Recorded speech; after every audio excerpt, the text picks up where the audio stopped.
2005. Ahora, ¿por qué es que el agente Alberto Van Claren, o sea, el agente del Estado justamente para Chile, ante la Corte Interamericana sobre este tema en el 2004, él dice que no hubo ninguna comunicación oficial del Perú en torno a este tema, o sea, invitando a Chile a hablar, a tratar sobre este tema? ¿Por qué es que él sostiene esto? Bueno, lo que sucede es que el canciller García Belaúnde señaló que en sus conversaciones informales con el canciller Fosley, abrió la posibilidad de una negociación.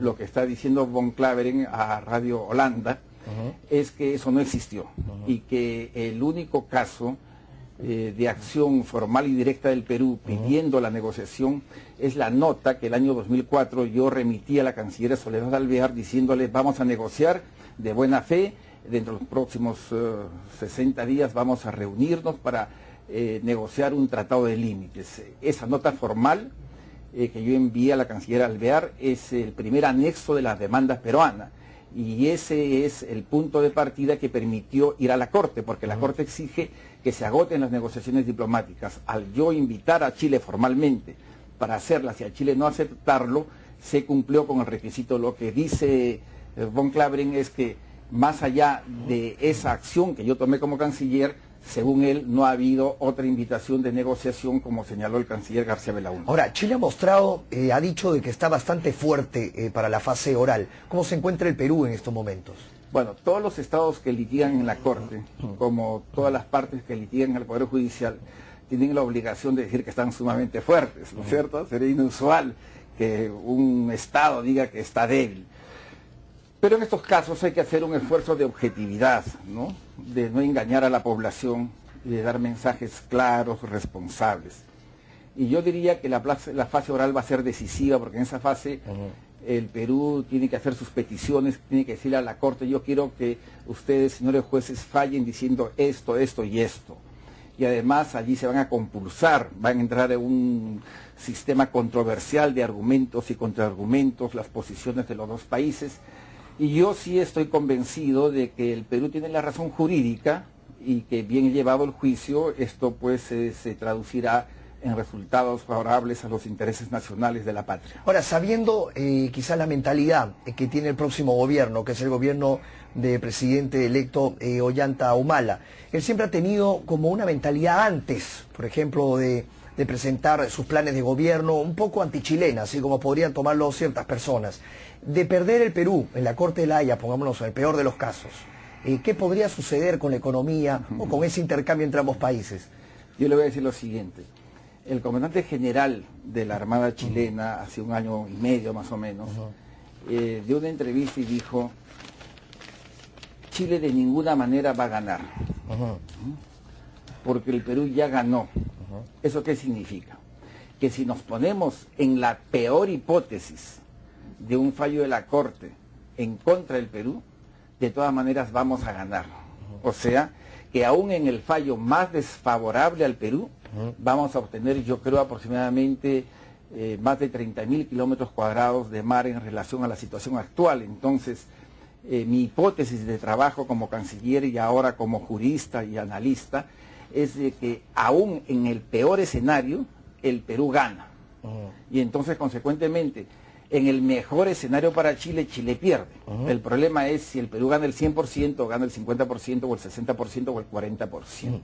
En ese sentido, yo creo que los dos países van a cumplir la sentencia.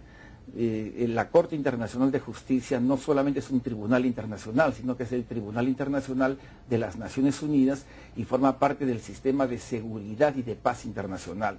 Consecuentemente, es improbable, un poco imposible pensar que países con un poder muy mediano, intermedio, como el Perú y Chile, puedan desafiar el ordenamiento jurídico internacional porque tendrían consecuencias imprevisibles. Y en estas épocas peor todavía, no sería un desastre. En estas épocas peor, además.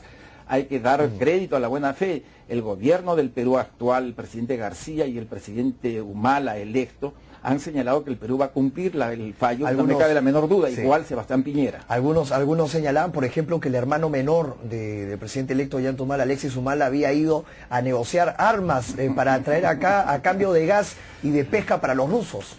No, fíjese. No ha habido pues negociación de ninguna naturaleza, como usted comprenderá, ¿no? es normal que los cancilleres se reúnan con personas individuales, con empresarios, con enviados especiales, etcétera, etcétera.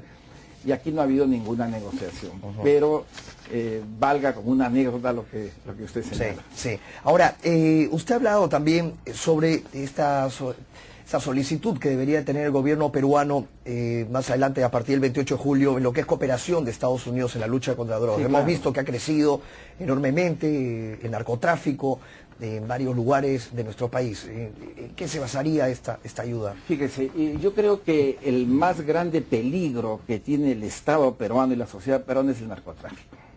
Estamos camino a ser, si es que ya no lo somos, el primer país productor de hoja de coca, el primer país productor de cocaína y el primer país exportador de cocaína. La situación del BRAE es una situación que todavía la población no tiene una señal clara y definitiva de cuáles son sus características. ¿Hay o no hay una especie de territorio liberado en el BRAE? Esa es la gran incógnita que hay que desentrañar por la seguridad nacional. Entonces, la lucha contra el narcotráfico creo que debe ser una de las prioridades del próximo gobierno, y hay que tener una cooperación con la Unión Europea, con los países vecinos, con Brasil, con Chile, con Bolivia, con México, países de tránsito del Caribe, y evidentemente con los Estados Unidos. Ahora yo pienso que en esta lucha contra el narcotráfico, quien tiene que decidir qué se hace y qué no se hace en el Perú son las autoridades peruanas. Y en el diálogo con los Estados Unidos, concertar acuerdos de cooperación, pero no se puede entregar la capacidad decisoria a un poder extranjero, y menos en narcotráfico. Entonces tenemos que tener una asociación con autonomía con los Estados Unidos. Creo que debemos tener relaciones muy cooperativas. De hecho somos socios ya, el TLC es una realidad. Y no hay vuelta que dar, no se puede revisar tampoco, no se pueden revisar los tratados, ¿no? La revisión creo que no es el problema. El problema es que todo tratado de comercio tiene aspectos positivos, que son la mayoría, y aspectos negativos. Entonces hay que minimizar las desventajas e incrementar, intensificar las ventajas, y esa es una estrategia totalmente racional. El presidente electo creo que ha hecho muy bien en viajar a los Estados Unidos, y el presidente Obama ha tenido pues una actitud muy diferente de no solamente un saludo informal, sino realizar casi una reunión de trabajo. Pero eso siempre al comienzo, eso siempre sucede al comienzo, ¿no cree? Lo importante es que los comienzos sean bien alimentados para que sean lo permanente y los resultados finales sean mejores. Y esperemos que el camino no vaya cambiando.